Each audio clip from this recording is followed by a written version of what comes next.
Hello everyone, welcome back to my channel. अगर अभी तक आप लोगों ने मेरे चैनल को सब्सक्राइब नहीं किया है तो सब्सक्राइब कर लो।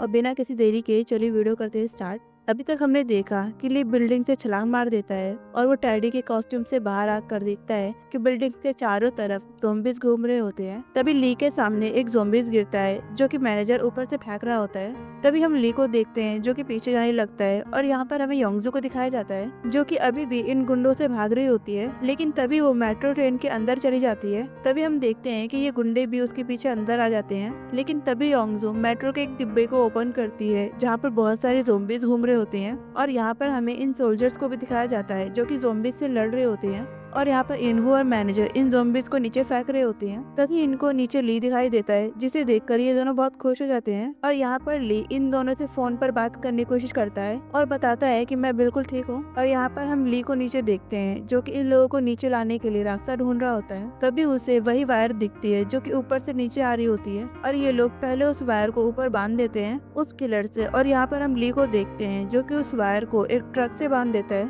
और यहाँ पर कुछ गद्दे भी पड़े होते हैं जिन्हें ली साइड में रख देता है ताकि उन लोगों को चोट ना लगे। और तभी हम देखते हैं कि एक एक करके सभी लोग नीचे आने लगते हैं। और यहाँ पर हम इन गुंडों को देखते हैं जो कि योंगजू को ट्रेन में ढूंढ रहे होते हैं। तभी वो ट्रेन के एक डिब्बे को ओपन करते हैं और उनके सामने बहुत सारे ज़ॉम्बीज आ जाते हैं और वो सभी ज़ॉम्बीज उन पर अटैक कर देते हैं। और यहाँ पर हम योंगजू को देखते हैं जो कि उन ज़ॉम्बीज से बचने के लिए यहाँ पर ऊपर बैठी हुई होती है। और इसके बाद वो डिब्बे से निकलकर बाहर चली जाती है। और यहाँ पर तभी उसे एक लड़की बुलाती है और वो उसे अपने साथ ले जाने लगती है। और यहाँ पर हम सभी सोल्जर्स को देखते हैं जो कि एक एक कर नीचे जा रहे होते हैं। और यहाँ पर सबसे लास्ट में स्क्वाड लीडर बचता है जो कि सभी लोगों को बताता है कि मेरे हाथ में एक ज़ॉम्बीज ने काट लिया है और इसके आगे मैं तुम्हारे साथ नहीं जा पाऊंगा। और यहाँ पर ये सभी लोग उसे देखकर सैड हो रहे होते हैं। और यहाँ पर ली स्क्वाड लीडर से बात करने की कोशिश करता है और वो उससे कहता है कि अगर आप ड्रिंक करोगे तो आप बच जाओगे। और यहाँ पर स्क्वाड लीडर कहता है कि अब बहुत देर हो चुकी है और वो वहाँ से चला जाता है, मतलब कि बिल्डिंग के अंदर चला जाता है। और यहाँ पर हमें फिर से योंगजू को दिखाया जाता है जो कि उस लड़की के साथ होती है। और यहाँ पर ये दोनों एक जगह पहुंच जाते हैं जहाँ पर हम देखते हैं कि बहुत सारे लोगों की गर्दन कटी पड़ी होती है। और यहाँ पर इन लोगों को क्यों दिखाया गया है ये हमें आगे पता चलेगा। और यहाँ पर ये लड़की सामने वाले गेट को ओपन करती है और ये दोनों उसे अंदर से लॉक कर लेती है। और यहाँ पर हम सभी सोल्जर्स को देखते हैं जो कि कार ढूंढ रहे होते हैं। यहाँ पर इन सभी कार्स में से जो भी कार ठीक है ये उन कार को ढूंढ रहे होते हैं। और यहाँ पर हम देखते हैं कि उन सभी को एक कार मिल जाती है। उसके बाद सभी लोग कार में बैठ जाते हैं और ली उनसे पूछता है कि युनसुक कहाँ पर है। और ये सब बताते हैं कि युनसुक तो पीछे ही रह गया, वो हमें बिना कुछ बताए वहाँ से चला गया।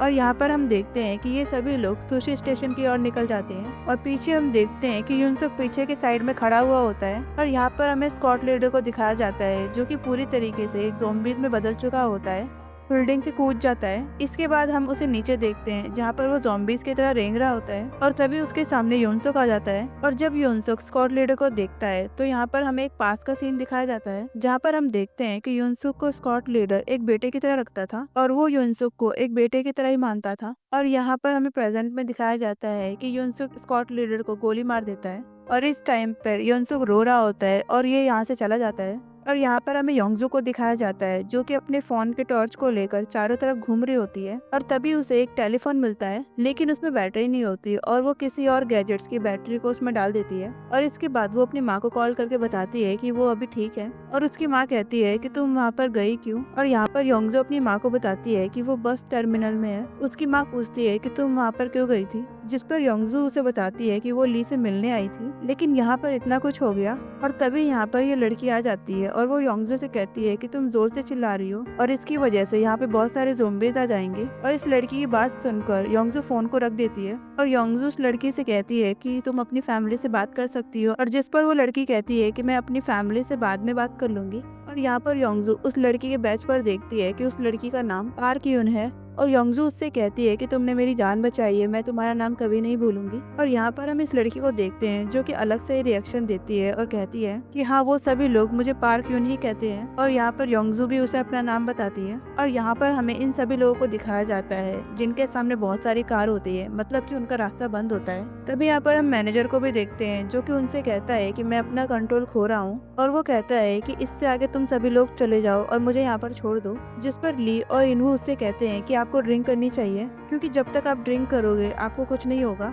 और हम यहाँ पर देखते हैं कि ये सभी लोग एक शॉप में आ जाते हैं और यहाँ पर मैनेजर बहुत सारी ड्रिंक करता है और यहाँ पर हम ली को देखते हैं जिसे एक टेलीफोन मिल जाता है और वो किसी को कॉल करना स्टार्ट करता है। तभी हम गे और सुजोंग को देखते हैं जिन्हें खाने के लिए कुछ चीजें मिलती है और ये दोनों वहीं पर खाना स्टार्ट कर देते हैं। पर गे कह रहा होता है कि ये तो हमारी डेट की तरह हो गया और सुजोंग कहती है कि तुम्हें अभी भी डेट की पड़ी है। और हम सुजोंग को देखते हैं जो कि उसे एक पेपर देती है और जैसे ही गे उस पेपर को देखता है तो उसमें सुजोंग की आईडी होती है, मतलब कि इंस्टा आईडी। और यहाँ पर हम इनवो को देखते हैं जो कि इन दोनों को देख रहा होता है। फिर हम इनवो और मैनेजर को देखते हैं जहाँ पर मैनेजर कुछ ज्यादा ही ड्रिंक कर रहा होता है और यहाँ पर इनवो पार्ट से कहता है कि तुम्हें जागने की जरूरत है और वो उसके ड्रिंक में कॉफी भी मिला देता है ताकि वो होश में रहे। और यहाँ पर हम ली को देखते हैं जो कि लगातार किसी को कॉल करने की कोशिश कर रहा होता है और इस टाइम पर वो बहुत कॉल कर चुका होता है और उसका कॉल सही जगह पर लग जाता है और वो किसी और को नहीं बल्कि योंगजो के मॉम को कॉल कर रहा होता है और वो योंगजो के मॉम से पूछता है कि आप सभी लोग ठीक हो गया, जिस पर वो बताती हैं कि हाँ हम ठीक हैं। और उसकी माली को बताती है कि इससे पहले हमारे पास योंगजो का कॉल आया था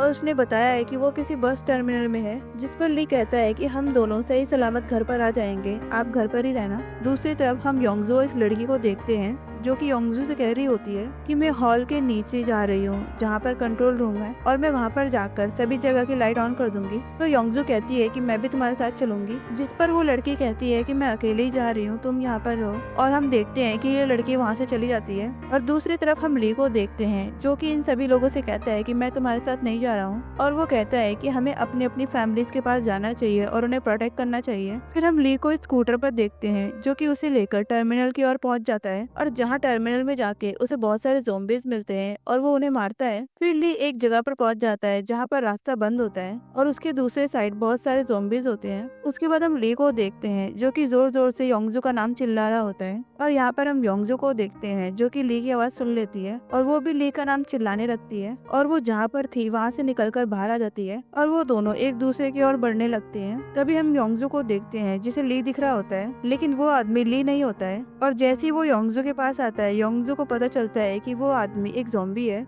और जैसे ही वो ज़ॉम्बी उस पर अटैक करने वाला होता है ली उसे गोली मार देता है और ज़ॉम्बी की आंख योंगजू के गर्दन पर आके लगती है और तभी ली योंगजू के पास आता है और उस आई बॉल को उससे दूर फेंक देता है। उसके बाद योंगजू ली से कहती है कि तुमने आने में इतनी देर क्यों कर दी और इसके लिए ली सॉरी मांगता है और इसके बाद वो दोनों एक दूसरे को हक करते हैं और वहाँ से निकलने के लिए जा रहे होते हैं। लेकिन तभी उनके सामने कुछ ज़ॉम्बीज आ जाते हैं लेकिन उन ज़ॉम्बीज पर कोई और शूट करने लगता है जो कि कोई और नहीं ये चारों होते हैं जो कि इन सभी ज़ॉम्बीज को मारकर इनके पास आ जाते हैं और कहते हैं कि हम तुम्हें बचाने के लिए आए हैं। और वो कहते हैं कि हमारे पास एक और प्लान है और हम लोग मिलकर अपनी फैमिली से मिलेंगे और हम सभी लोग एक साथ में रहेंगे। और यहाँ पर हम ली और योंगजू को देखते हैं जो कि बात कर रहे होते हैं और तभी उनके पास गे और सुजोंग आ जाते हैं जो कि उनसे कहते हैं कि हमने चारों तरफ देख लिया है लेकिन हमें वो लड़की नहीं मिली है। योंगजू कहती है कि वो यहीं कहीं होगी और वो आती ही होगी। तभी यहाँ पर युनवू और मैनेजर भी आते हैं और वो कहते हैं कि यहाँ पर कोई लड़की नहीं है। तभी योंगजू कहती है कि मुझे एक लड़की ने बचाया था जिसका नाम पार्क युन था और जब तक वो यहाँ पर नहीं आएगी मैं यहाँ से नहीं जाऊंगी। और यहाँ पर इनवू योंगजू से पूछता है कि सामने जो लाश पड़ी है वो कब से पड़ी है यहाँ पर, जिस पर योंगजू कहती है कि वो बॉडी बहुत देर से पड़ी हुई है, जब मैं यहाँ पर आई थी उससे पहले से ही ये बॉडी यहाँ पर पड़ी हुई है। तभी हम युनवू को देखते हैं जो कि ली को साइड में ले जाता है और उसे डेड बॉडी के पास पहुँचा देता है और वो उन डेड बॉडीज के बैच में से एक बैच को पढ़ता है जिसमें पार्क युन लिखा हुआ होता है। इनवू उससे कहता है कि शायद उन ज़ॉम्बीज ने इसे मार दिया है और ये शायद बहुत पहले ही मर चुके हैं। ली कहता है कि इसका मतलब है। तभी यहाँ पर योंगजू आ जाती है। इनवू और ली उसे रोक लेते हैं और कहते हैं कि शायद तुम्हारी दोस्त बाहर निकल चुकी है। इनवू कहता है कि शायद मैंने एक लड़की को भागते हुए देखा था। फिर हम इन सभी लोगों को कार में देखते हैं